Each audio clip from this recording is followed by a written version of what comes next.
Hello everybody! Welcome back again to my channel. I'm currently here outside NAIA Terminal 3 and as usual, our flight is from Manila to Taipei. So we always fly out from the Philippines to Taiwan here in NAIA Terminal 3 because this is where the international flights of AirAsia is located. So yeah, let's go. Got inside already guys, and the officer there only checked the plane ticket, and this is NAIA Terminal 3. So we will now be paying our travel tax here.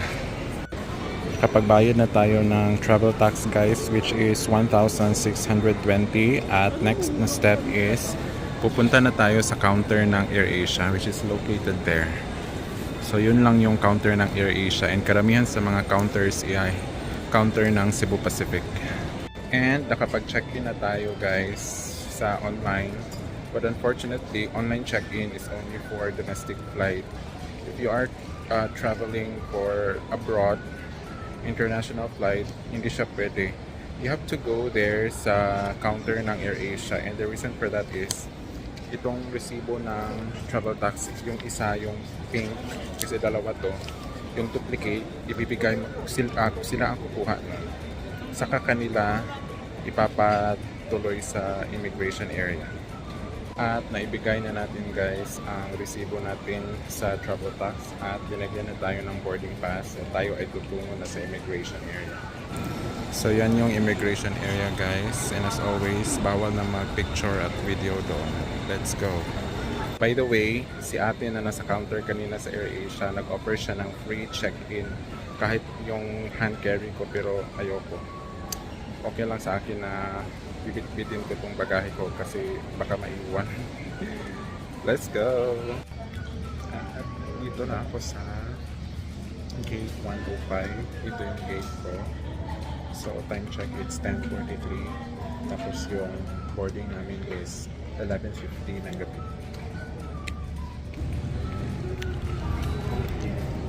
So yun yung flight namin guys, Z2128 papunta ng Taipei. Ito yung kalagayan dito. And nandito na ako sa departure area guys, kasi malapit na yung boarding ng flight namin. And nakalagpas na tayo ng immigration.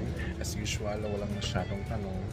Parang yung first natin nung tinanong lang is may kasama ba or wala, and para saan yung travel. Yun lang guys. So kaya importante talaga na may travel history ka na. Yung first talaga na problem is yung first na flight mo palabas ng bansa. Pero kapag marami ka ng records, kasi nakikita naman yan sa system nila, wala nang problema.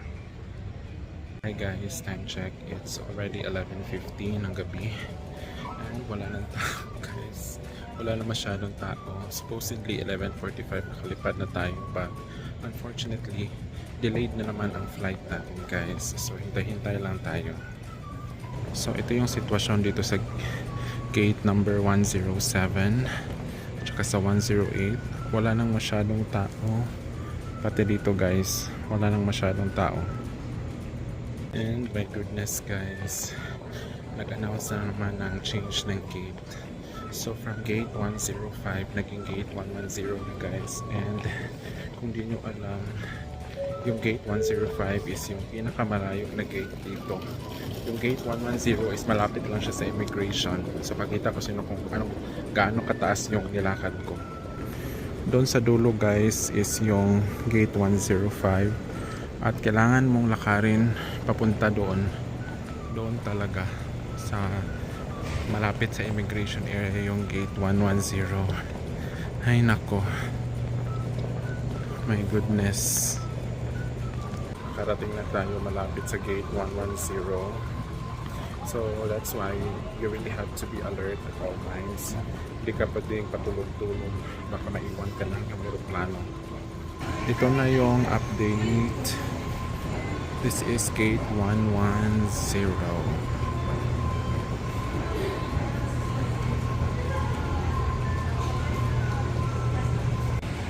Finally boarding na. Time check, it's already 12:20 in the morning.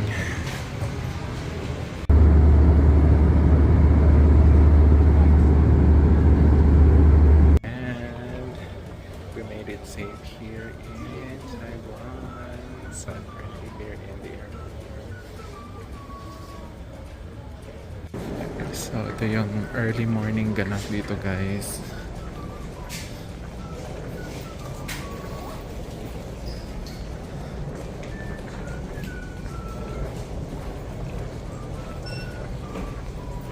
So ang laki ng airport nila. Kailangan mong maglakad ng ilang minuto para makarating sa immigration. I think malapit na tayo sa immigration. Hindi pa pala. Pass.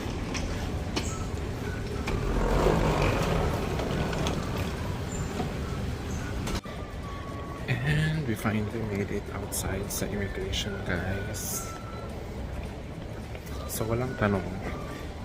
Kinuha lang niya yung arrival card na binigay kanina sa aeroplano and yung passport. Tapos tinatakan nila yung passport. Diba? Ang bongga ng Taiwan.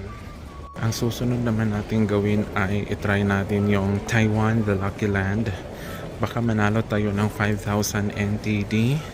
Tingnan natin kung swerte tayo. Unfortunately guys, hindi tayo pinalad. Hindi tayo nanalo ng 5,000 NTD. So sad. At nakapagpalit na tayo guys. So from $200, naging 6,332 NTD na siya. 6,302 pala kasi may minus na 30 NTD for the parang fee siya. One-time fee kapag nagpapalit ka sa ano. Ito pala ako nagpapalit sa Megabank. Since meron na tayong pera guys, pwede na tayong bumili ng SIM. Ay bibili na ng SIM card guys. And nakabali na nga ako ng SIM card dito guys. So yung binili ko na SIM card is 4G lang kasi mahal yung 5G. And yung pinili ko is ano, yung 450 NTD. So ito yung number ko at ito naman yung resibo. So it's 450 NTD. And tingnan nyo guys, kapag bumili ka sa mga produkto dito sa Taiwan, may ibibigay na ganito para siyang ano, parang resibo na may pang raffle siya guys, and pwede kang manalo dito ng malaki kung maswerte ka na mapili dito.